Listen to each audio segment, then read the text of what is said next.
Singapore की जो president थी या अभी हैं या नहीं, वो भी हिजाब में थी। अभी शायद जी तंजानिया की प्रेसिडेंट हुई है, वो भी हिजाब में है। ओलंपिक में हिजाब में औरतें जाती हैं। तो अभी जब नोबेल प्राइज मिल सकता है, प्रेसिडेंट और प्राइम मिनिस्टर बन सकती हैं, तो आपने तरक्की ये समझ ली है एक लड़की की कि वो अपने कपड़े उतार दे, ये तरक्की जो समझ ली है, इस माइंडसेट से निकलिए। अस्सलाम वालेकुम मुफ्ती साहब। मुफ्ती साहब, बहुत सारे मुनाफिकों ने मीडिया में ये कन्फ्यूजन पैदा कर दिया है गैर मुस्लिमों के दरमियान कि पता नहीं पर्दा लाजमी है कि या नहीं। तो मैं जी उम्मीद कर रहा था कि आप ट्विटर पर किसी को जवाब देंगे। और दूसरी बात ये कि आज की गुफ्तगू अगर में कोई आलिमा वगैरह होती तो ज़्यादा बेहतर होता।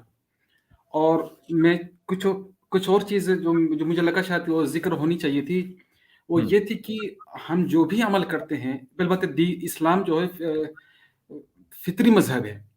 हम्म और जो भी हम अमल करते हैं वो खुदा के हुक्म की वजह से करते हैं। तो हमको जवाब देने के साथ-साथ हमसे उनसे सवाल भी करना चाहिए, आप जो कर रहे हैं वो किस बुनियाद पे कर रहे हैं? हमारा हम्म तो बस हमारा दीन ने हमारा ड्रेस कोड पूरा दिया, गाइडलाइंस हैं। हम्म, आपका अमल का दारोमदार क्या है? और सही। और आप जो कह रहे हैं कि ये लिबरलिज़्म का तो मुद्दा है ही, लेकिन साथ-साथ में ये मुशरिकीन के अंदर इन्फीरियरिटी कॉम्प्लेक्स, एहसास कमतरी का भी मसला है और आइडेंटिटी क्राइसिस का भी मसला है। मैं क्योंकि आपने बिल्कुल सही कहा। मैं उसमें उन लोगों को दरअसल यानी जो हिंदू कम्युनिटी है, मैं उसको यही बताना चाहता हूं कि आप इस कॉम्प्लेक्स से निकलें। और ये जो आइडेंटिटी क्राइसिस का आप शिकार हो गए हैं कि भाई आपने तरक्की ये समझ ली है एक लड़की की कि वो अपने कपड़े उतार दे, ये तरक्की जो समझ ली है, इस माइंडसेट से निकलिए। कपड़े उतारना तरक्की नहीं है, या कपड़े छोटे पहन लेना तरक्की नहीं है। तरक्की दरअसल एजुकेशन से होती है, तरक्की माइंडसेट से होती है, ना कि कपड़ों से। कपड़े में क्या रखा है? असल तो हज़रत यह है कि आपकी जो आइडेंटिटी है, रिलीजियस आइडेंटिटी है या कल्चरल आइडेंटिटी है, आप उसको प्रिजर्व कीजिए और उसके बाद तरक्की कीजिए, फिर है कमाल। हज़रत तवक्कुल कारमान, यमनी जर्नलिस्ट जो कि नोबेल लॉरिएट है और हिजाबी औरत है।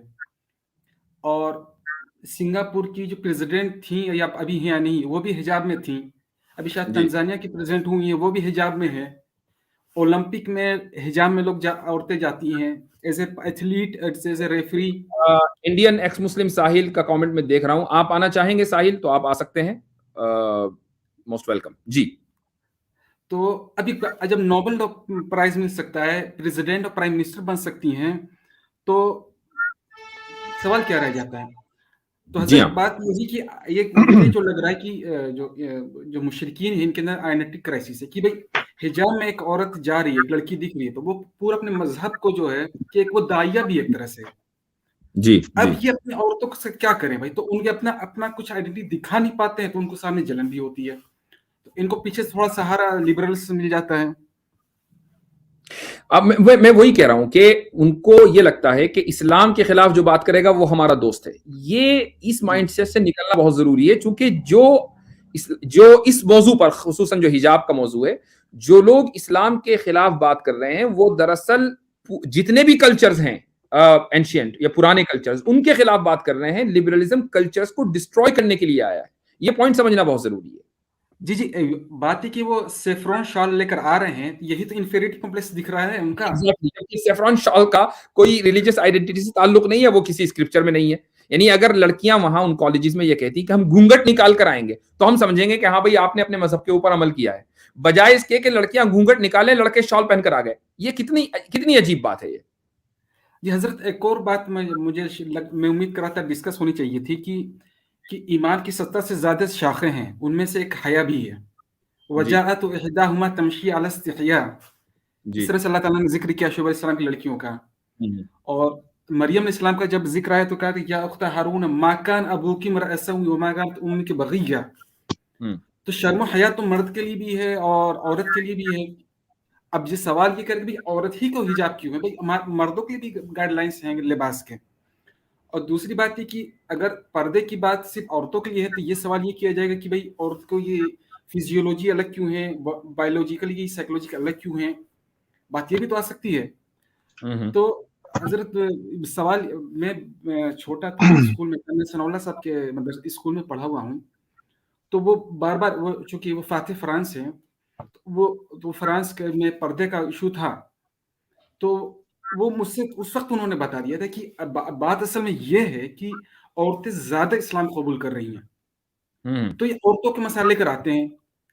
और जो जी। इस्लाम कबूल करने वाले ज्यादा सुकून की बातें करते हैं, हमारी जिंदगी में सुकून आया तो टेरर की बात लेकर आते हैं। तो बुनियाद जी। कहाँ से आ रही है, तो वो भी ये भी तो सोचिए कि जड़ असल में ये है कि औरतों के हुकूक, हमसे इंसानों से सबसे ज्यादा मोहब्बत कौन कर सकता है? अल्लाह ही करता है। तो जितने हुकूक इस्लाम में औरत के हो सकते हैं वो कहीं हो ही नहीं सकते हैं।